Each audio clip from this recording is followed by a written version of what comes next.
Hello, boys and girls. It's Miss Ruth. It's so great to see you. It's been a long time and I've missed you all. But I've got a really, really special book to read to you today. In fact, every month I will be reading a wonderful book about a variety of topics. Today, the book is about being a little different. It's called The Day You Begin, and it's on the #1 New York Times bestseller list, which means it's a really great book. It's written by Jacqueline Woodson and illustrated by Rafael Lopez. It's a story about what it's like to be different.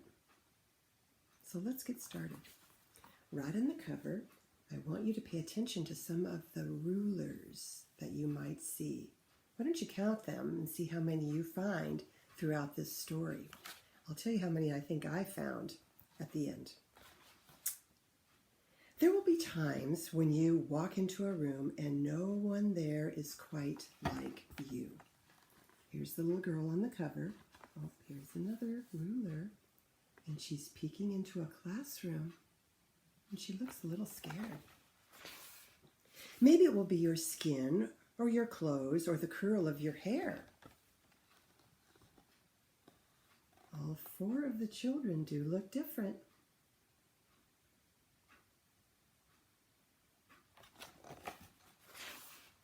There will be times when no one understands the words that curl from your mouth, the beautiful language of the country you left behind. My name is Rigoberto, and I'm from Venezuela. And because they don't understand, the classroom will fill with laughter until the teacher quiets everyone.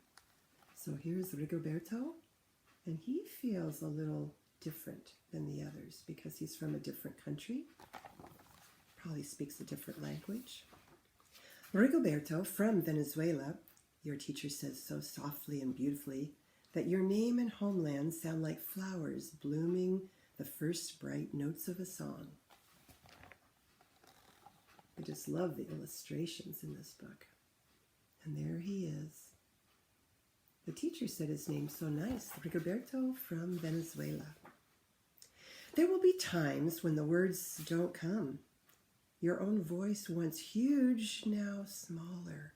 When the teacher asks, "What did you do last summer? Tell the class your story." "Oh, we went to France," Chela says. "These shells came from a beach in Maine." A boy named Jonathan holds out a jar filled with tiny shells, so fragile they look like they'll turn to dust in your own untraveled hands. "My whole family went to India, Spain, South Carolina, each souvenir a small triumph of our journey. Their travels go on and on." So here's the little girl. We don't know her name yet, but the other children are sharing all their travels. Here's the shells and something from Spain, and they're very happy that they did all the traveling. Do you think this little girl did much traveling? Maybe not.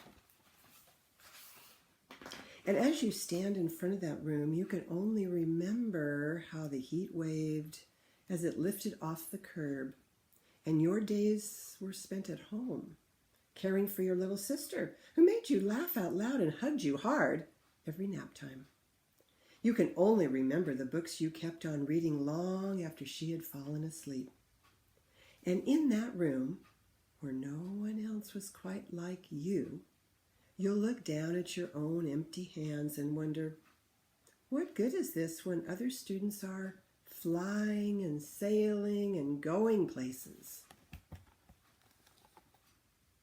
Because where was she this summer? At home with her little sister.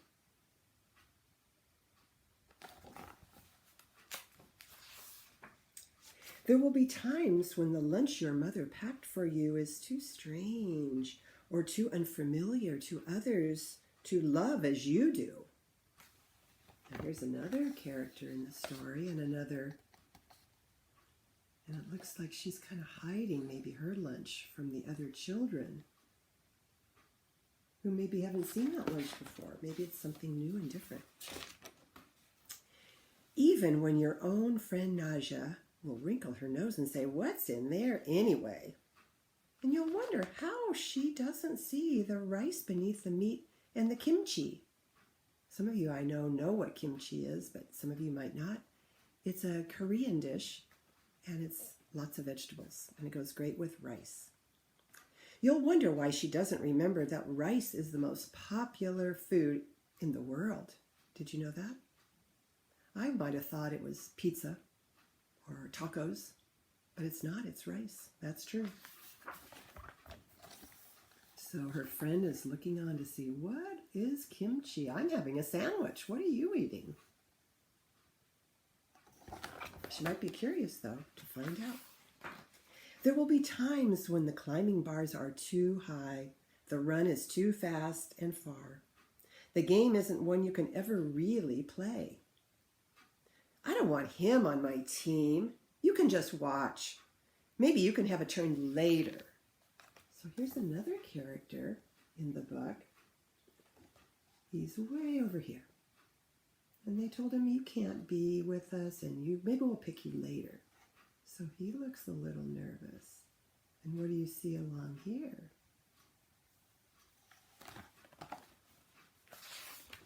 There will be times when the world feels like a place that you're standing all the way outside of. So I'll hold it back a little. Here's all the children playing and laughing. And here's the little boy feeling quite alone.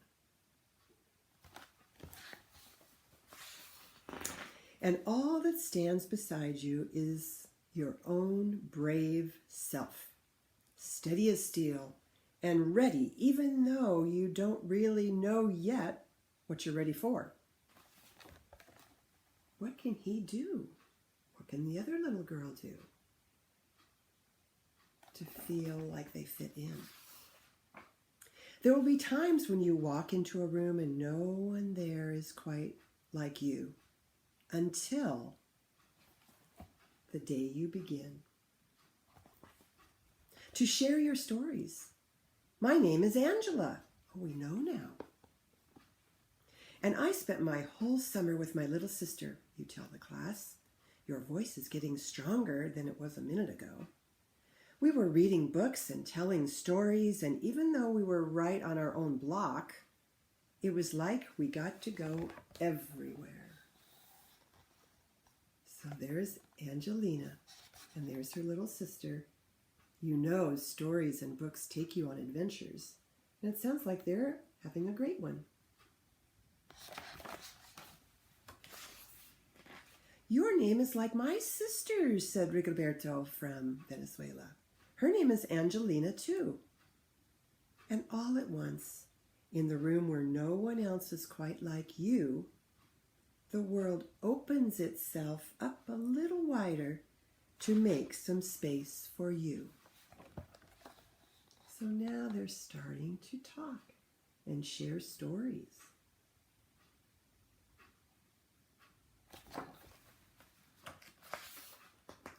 This is the day you begin to find the places inside your laughter and your lunches and your books, in your travels, your stories, where every new friend has something a little like you, and something else so fabulously not quite like you.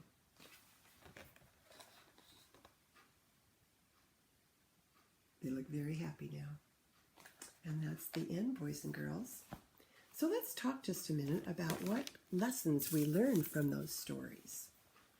You know, we all feel a little bit like outsiders sometimes. I know I've felt that before, and maybe you have too, like we don't fit in, everybody else is together and we're just on the outside. But how brave it was when the characters in the book, and maybe you can be very brave and go ahead and reach out to others and tell them stories about your life and your family, and then they'll share those experiences with you. Now, how many rulers did you see, boys and girls? I counted 5. So I think that's the number. Now, do you wonder what the illustrator put those in for? Now, what do rulers do? They measure things. So maybe the illustrator thought, let's measure up ourselves and measure how we are with other people and how different we are and how alike we are. Maybe that's just an idea. We forget sometimes, though, how wonderful it is to be different, to be unique. You know what that word means, unique? One of a kind. Nobody else is like you. And that's a good thing. So I want you to think about what makes you unique. And then next time we meet together and I'll read another story, I might ask you how you're unique and what makes us all so different and yet a lot alike as well. So until next time, boys and girls, I'll say goodbye and we'll read another story next time.